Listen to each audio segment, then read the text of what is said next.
live.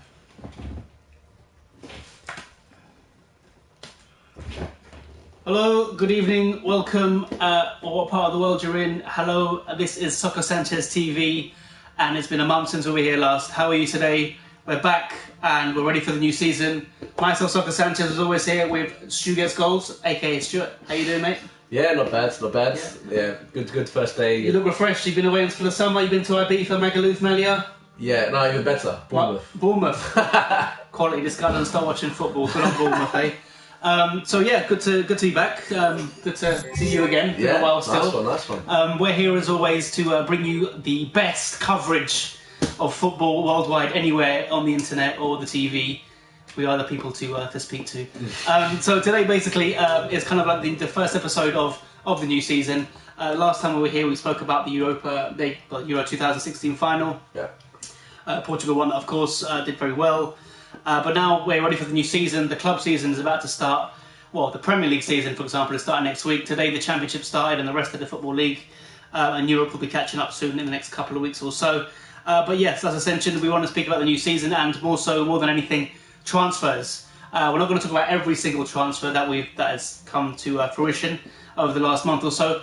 But we will bring you news on Man City's latest arrivals, who I personally was very impressed with, considering, in my opinion, these are two of the brightest talents coming out of South America at the moment. That is, of course, the signing of Marlos Moreno from Atletico Nacional for £4.75 million, and Gabriel Jesus signed from Palmeiras for approximately £27 million. Now, obviously, being Colombian, Stuart as well, we know quite a lot about Marlos Moreno. We've seen him play for Nacional, not just in Copa Libertadores, but we've seen the odd glimpses of him in the Colombian League. And personally speaking, I think it's quite a shrewd signing from Man City, actually, because he was someone who was becoming noticed, especially with the Libertadores win a couple of weeks ago. But they seem to have swooped in pretty early to try to take advantage of the other European teams. He's been someone that's been on the radar for a lot of the big teams in the last 12 months. He's only he scored quite a lot of goals for the youth setup, and he was quickly put in their first team, and he impressed them quite a lot, and hence why he's used quite often for their Copa Libertadores exploits, which he very heavily featured in their eventual successful campaign. But he also impressed me a lot more in the Colombian team. His first cap was against Bolivia back in March. I think I saw it with you. Yeah. When he came on, impact sub, game was 1-1, and he made a great run and set up with great. He had a cool head and set up the goal for the winner. Yeah. But yeah, he's a great signing as well, and I'm happy for him because now he's going to be playing his trade in Europe. Not necessarily for Man City, because as soon as they signed him, he was loaned to Deportivo La Coruña, where he'll be spending the whole season there. But I'm hoping that he does pick up the pace quite quickly and can settle down in Europe very easily, because that's probably the biggest drawback for a lot of these players that go from South America to Europe. They find adjusting very hard, and then they're not able to show their full capabilities when it comes to playing. Yeah, especially it's not often, very rarely. Correct me if I'm wrong, anyone, that you get a South American teenager actually playing regularly in English League, for example. More often than not, it's because work permit issues. Obviously, they can't start off, get off and running as soon as they sign for the team. Hence why Moreno has been signed for Deportivo. Yeah, well, he's been loaned to Deportivo La Coruña. Been loaned to Deportivo La Coruña, which, personally speaking, I think is a very good side to pick. I mean, they're not the best team in Spain. So he's worse. It's pretty much not guaranteed, but he's going to get a lot of minutes for La Coruña than what he would have got at Man City or maybe another team higher up the league in Spain. I'm sure there'll be an agreement as well somewhere where he has to play a certain amount of games, or else there might be some sort of fine or whatever for Coruña. Yeah, this is benefiting them more than anything. Yeah, Bob, there probably would be. Nowadays there's so many clauses that you don't know what is what. But yeah, I'm also glad for the Colombian league as well. I know we're going a bit off topic, but for that amount of money, it's a lot of money for a player playing the Colombian league. So hopefully they'll be able to sign some more players in the domestic league, which that can mean a bit more like money going into the league. Especially a teenager from the Colombian league going to a big European team. It's not very common. It's not common. It's happened this summer. We got the guy who went to Atletico Madrid, Borre. Oh, Rafael Borre, yeah, from Borre is one example. Cali. A couple of seasons back, Joan Cordova ended up in Sociedad, Espanyol, ended up in Spain anyway. I think last season he played for Granada. So it's good to see, but I mean, in terms of them starting off straight away in England, it's almost impossible due to the fact there's not enough caps and they need a work permit. It's also very rare to have them come in straight to one of the big teams in Europe. You usually find teams from like Spain or Italy, more in Italy, I think, taking a gamble on these teenagers and then loaning them out to like the second division of these domestic the leagues. B teams or whatever, yeah. Yeah, when playing in the B teams. Yeah. But to have them playing straight away in the Liga, which is such a competitive league full of stars, is a great vote of confidence for someone like Marlos Moreno. But yeah, I also was very surprised at the signing for, the amount of money they put in for Gabriel Jesus from Palmeiras. There's a lot of money. Yeah, I mean, just before we go on to Jesus, Moreno is likened to Asprilla in terms of just he's very lanky and quite quick on the ball. He's not so much a striker as such, but kind of the modern day forward now, left wing, right wing, cuts inside, that kind of play. So yeah, I think his move to Deportivo was a good one for him and a good one for his agent, I'm sure.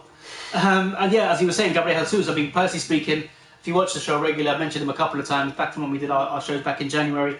I think he's a brilliant player. Don't get me wrong, I'm going to say this next thing, which might sound controversial, but I don't think he's going to be as good as Ronaldo, R9, but I do think he has the potential to make an impact like he did. Stature-wise, he doesn't have the strength or the aggression that Ronaldo did have back in the day, but he does have that skill, a good eye for a goal and to pick off players as well. So I'm very excited to see what he can do, all for Man City eventually. But I mean, in general, I have a feeling nothing's been confirmed just yet, but it's very likely. Well, it is likely. It is going to happen. Sorry, that Jesus is not going to actually play for or go to Man City until January once the Brazilian league has finished, and it's very likely that he will be loaned out as well for a year or two, probably to Spain, Italy, somewhere just to get that experience as well as a work permit to actually play in England. I think in a couple of years' time he might well be a regular in the Brazilian team, so that permit issue might not be so much of a problem. Yeah. Likewise with Moreno, I think Moreno's going to start getting more involved with the national team, and we're going to see a lot more of them internationally as well as the club football. But yeah, I mean, I'm really excited to see Gabriel Jesus. As I mentioned, good player, very skillful. Again, like Moreno, plays on the left wing. Incidentally, in the Olympic game he played 2 days ago, he was on the right wing. So he's a forward that plays anywhere along the front line. Good eye for goal, could really score a goal. Like he's really good finisher. He had an excellent World Cup in 2015, the Youth World Cup. His record for Palmeiras, 32 games, 14 goals. His youth record with them was exceptional, 48 matches and 54 goals. So yeah, I mean, I'm excited to see him. Have you seen anything of him at all? Or? I haven't really seen him, to be honest. But does it come as a surprise then that Man City would spend so much for a player that? Well, nothing in football surprises me these days, especially with the transfer fees that are going about. But yeah, I mean, if you've seen him regularly, and I know you've been right with some of the players that you've seen play with the predictions, and so I'm sure that he'll be someone to watch out for. Yeah. But yeah, I mean, again, just talking briefly on the South American League, Libertadores is the first time in I don't know how many years that a Brazilian team or an Argentinian team hasn't featured in the final of the Libertadores, and it's crazy how much. For me, that sounds very crazy because the amount of money that these teams in Brazil have, they've got really rich chairmen, and also in Argentina there's quite a bit of money, or more money than other countries. You'd have thought that they would obviously one of the two from Brazil or Argentina would be featuring in the final. But the problem with the Brazilian league is, I mean, you're right.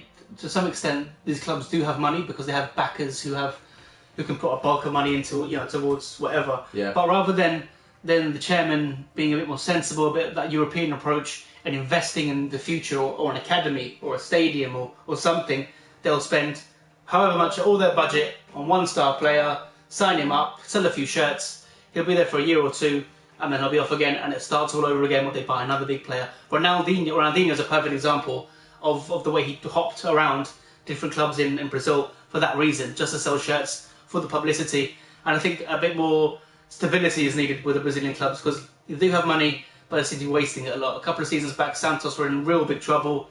Obviously now they're alright after selling Robinho a couple of years back, and then Neymar Neymar's money helped a lot. Well, that transfer fee keeps rising every year. You hear different figures being brandished. Yeah, they didn't get the bulk of that transfer fee, but the money they did get helped them in that period. And even recently, I think, is it Sao Paulo? Sao Paulo sold Ganso, so that money again is going to help them to put that towards another player. It's not really investing into the future as such. And I don't know. I think if the academies in Brazil were as good as the academies in Europe, we'd see a lot more better players coming through the ranks. But it's just makes us believe how poor the Brazilian team has been in the last 2-3 years. Even actually probably longer than that. Because even at the Copa America, they're woefully poor. The problem is people have this kind of romanticised version of Brazilian football and things, and to an extent they still had that up until like maybe 94, 98. Then once the football world opened and players from Brazil were coming to Europe very easily, and you know, for example, in the '94 World Cup, look at the American team. You probably won't remember, but some of them were ouches. Some of them didn't even have clubs when they were playing in that World Cup. And that's what the football status was at the time. You'd only find out about these players when they were playing in the World Cup. You read about them, you see articles about them, but you wouldn't have as much of information as you do now. Probably globalisation, right? Exactly, and that's what's happened. And what happened is now is that you're getting players like David Luiz and Thiago Silva, who maybe 20 years ago, that kind of player would have made the Brazilian team, are making it. Fernandinho is a perfect example, a defensive midfielder for Brazil. Yeah. When have you heard of that? No, I mean, Dunga was a defensive midfielder in '94, but again, he wasn't big, strong, lanky, stood there and just tackled. Yeah, he was nimble. He was very moving. Yeah, very agile for a defensive midfielder compared to now, if that makes sense. So I mean, a lot of the way Brazil play now is because of the fact that these players play in Europe, and it's almost a shock to the Brazilians when they see a player playing in Brazilian league doing their thing for the national side. There's a Super Classico every year as well, isn't there? Brazil against Argentina. Yeah. It's only players playing in those leagues, and that match is nowhere near as popular as, you know, if Brazil were to play a friendly against Sweden in Paris. You know, you probably get more people watching it on the TV than you would at Super Classico. So it's all commercialism. It's all, you know, it's all that. It's money. Yeah, it's globalization. So yeah, Brazil need to improve. Neymar is a big improvement to what they've had recently, but hopefully Gabriel Jesus makes that difference. And yeah, I mean, judging on what I saw on the Olympic team the other day, they didn't do great because they didn't win, but they do look like they have some players coming through, which they always do. Yeah, no surprise there. So that's the Moreno and Gabriel Jesus talk. Leave us a comment. I mean, what do you think about Moreno signing for Man City and then going to Deportivo? Are you excited to see Jesus playing for Man City in the near future? Do you think he can make it in the Premier League? Just let us know. Going on then to the other transfer talk. Now we're not going to go through everything, but just a couple of mentions. Jonathan Caleri, I personally think is a fantastic striker. Playing his trade in Boca Juniors and then moving over to Sao Paulo this season. Whacking a few goals for them in the Copa Libertadores. I think he's a very good striker. He's very accurate. He reminds me a bit of Batistuta. I'm not saying he's going to be the same again, but he's a very good striker. Knows his way to goal. Doesn't need to be flash or anything in the goal area. Tucks it away. Good player. I think West Ham have done very well there. The reason why I'm mentioning West Ham as well is there was a lot of talk about Carlos Bacca coming on board. As far as I know, I heard that they had to win that Europa League game for him to even think about coming over to West Ham. But I mean, have you heard anything? They did win that. They won that. No, I know, but that's what I was saying. Before the game, I heard they have to win that for him to even think about signing. Apparently, the whole the issue's now been held. It's not put off completely, but apparently the issue's now been held up because of Diafra not being sold to West Brom. So they're trying to get rid of him to make space to bring Carlos Bacca in. But there's also doubts whether or not he fancies moving to London. Maybe he might be put off from what happened to Falcao in the Premier League. Who knows? But it's probably his last big move because he's now 29, 30. Yeah. So yeah, you don't really see him staying. Getting another chance like this anytime soon after this. So, but yeah, it all depends on whether or not they're going to offload Diafra. Apparently that deal's off now. Oh, is it off now? Okay. Apparently it was down to fitness concerns. I don't know if they're going to... Oh yeah, something about the medical. Yeah, because I know West Brom were taken over by Chinese investors only yesterday. So I wasn't sure if that was part of the reason, but from what I saw anyway on Sky Sports News, they basically said that there was fitness concerns. Your sources in my sources, at the Hawthorn, at the Albion. At the Hawthorns. So fitness concerns, doesn't look like it's going to happen. Whether or not, that definitely confirms that Bacca's not coming, we do not know. But at least West Ham are in the group stage of the Europa League.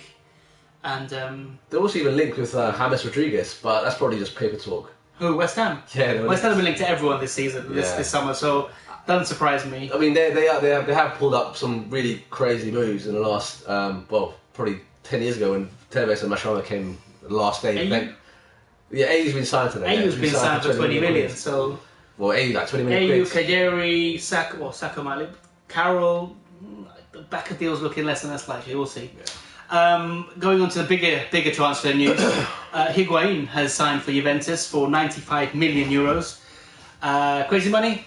Yeah, it is. It is crazy money for someone at that age. Yeah. If he had scored 36 goals, he was 22 or 23, then you could say that's worth it. But a player that's close to his heyday than anything. Yeah. You'd have thought that's a crazy amount of money. Yeah, I mean he's a good player. He probably will score a lot of goals for you in the Serie A. But I mean, is that going to mean a rate of return greater than the money they poured in for Higuain? Well, it's strange because they have Dybala and he's a fantastic striker. They don't need to bring someone else with him. But for me, there's something else going on there. I don't know. Well, this is the thing. Could it be that Juventus are ready to sell Paul Pogba to Manchester United? Yeah, I mean that's I think the worst kept secret now. This transfer window. There's a lot of is it on, is it off? He said something about not going to United, but I think that's pretty much done. It's just a matter of confirming. Well, as I mentioned, I didn't mention anything. Fucking rubbish there. Because I've been hearing a couple of weeks ago now that the deal was practically done. Then I'm hearing that Pogba's agent there, lovely man there, Mino Raiola, was actually asking for another 10 million euros more, and then switching it to 20. Probably to cover his agent fee, right? Cover his ass or something. I don't know what it is, but he's asking for more money. Whether or not that's true, and whether that's holding up the transfer, we do not know. Could be a tactic by Juventus just to not let him go until the last day of the transfer window, which seems been done before. Many reasons, but I think it needs to be resolved pretty quickly because I'm getting sick of hearing Man United fans talk about Pogba, reading articles where they're putting Pogba in the formation, how they could play next season. He's not there yet, so just get over yourselves, and when he is there, then you can start talking about him. Crazy. I mean, they let him go for £500,000. £400,000 3 years ago, and now £400,000. I mean, from back, and the thing that cracks me up is that when they got him from Le Havre about 6 years ago now, they did it in a way that nearly cost them getting fined by FIFA. Oh, they got in trouble, yeah. Yeah, exactly. And they did all that effort to get him, and then in the end, he just disappeared and ended up at Juventus. Another manager other than Fergie would have stuck with their guns and kept him. I think Fergie got a bit too... Even though he had attitude apparently back then, I think another manager, maybe like Van Gaal, Moyes would have definitely kept him on board. Yeah. But Alex Ferguson and his no-nonsense attitudes wasn't having it. I think that cost them slightly, yeah. Yeah, I wasn't that impressed with him, to be honest, in the Euros. I thought there was a bit more we could have done, but I mean, you can say he wasn't really the main man, though, was he? I mean, they were looking for like Payet and Griezmann to do their thing. Yeah. Pogba was more of like a sitting man in a way, similar to Tweedy, but I don't think he was able to give him the run of the green, just to go off and do his thing. But who knows? And again, because of the Pogba. The news, and because what happened to Higuain going to Juventus, it seems like Napoli are looking to get Icardi in from Inter Milan. He's a good player. He scored I think 20 goals last season. Yeah, thereabouts. Whether or not that happens or not, it'll be interesting. But little merry-go-round, there are players there. Also, actually, I also heard that Bacca was also being linked to the move to Napoli. Why not? On the back of that. But I mean, it would make sense because the Serie A, they know more about him. Icardi to Napoli, Bacca to Inter. There you go. The merry-go. Around about there of the transfer window. Going on to other news, Conte is looking at Lukaku. Again, another former player of Chelsea, another former player looking to go back to where they were originally playing. What do you think about this? I mean, Matic left Chelsea, came back for big money. Pogba left Man United, looks like he's coming back for big money. Lukaku left Chelsea because they didn't see he was good enough. Now they're looking to spend reportedly 60 million plus pounds on him. Is it a good or a bad thing that this happens? And our chairman not really bothered about the money, the ins and outs of the money, because there is so much money in the Premier League? Because these are Premier League examples. I think chairman are probably a victim of their own, insisting with their managers that success has to come quickly. and they don't stick with the youngsters coming through long enough, and then they say, and then obviously the youngsters get frustrated and want to leave. So then once they leave, then once they leave, the chairman realise after a few seasons, oh wow, he's doing really well, and then they decide, okay, he's left, but he's doing really well now, so let's just buy him for an exorbitant amount of money. Yeah, yeah. Which is what happened with Lukaku, Pogba, and many others. So they're probably a victim of their own, ambition. Do you think it's something we're going to see more regularly now? Well, especially with the fact there's so much money in the Premier League specifically. Yeah. I think it is something that you probably will see more often. But I mean, there's no reason why it won't work out, because Ferguson isn't there anymore. Mourinho, who did not fancy Lukaku one bit, isn't there anymore. So yes, there's no reason why it won't happen. That's why. The only thing about my only concern with all these players being bought by United is that players like Rashford had a great second half of the season. Where's he going to fit in all of this? Do you really think Mourinho's going to, playing as regularly as he would like? That's the danger. Yeah, I don't think he's not known for bringing through youth players. So. Even though he did brag about in the conference about how many players he did actually bring through. Did he? Yeah, he did. Probably gave them 1 minute in the last. I can't remember the names, but he probably bought them in the last minute of the last game, the last minute of the season. Marco Marion. Yeah, exactly. Where's he now? He's actually a free agent. Is he? That's what happens when you go to Chelsea. Anyway, I mean, I agree with you. I think it's going to be something we're going to see more often. But what do you think? Do you think it's a good thing that players, leave so easily, and then it takes quite a lot of bidding and money to get them back again once they are successful? Let us know. Leave a comment on the bottom of the YouTube video. And please visit our site, soccersanchez.com. That'll be it for this week. Stuart, as always, thank you very much for your input, as always. Yeah, much appreciated. Thanks for having me on the show. We are the new studio, by the way. Hope you enjoyed it. We're going to get a bit more going on behind us, like we were in the last studio. But yeah, thank you for watching, and subscribe, like, share the video, give us a comment, and thank you very much. Have a good day. It's been emotional.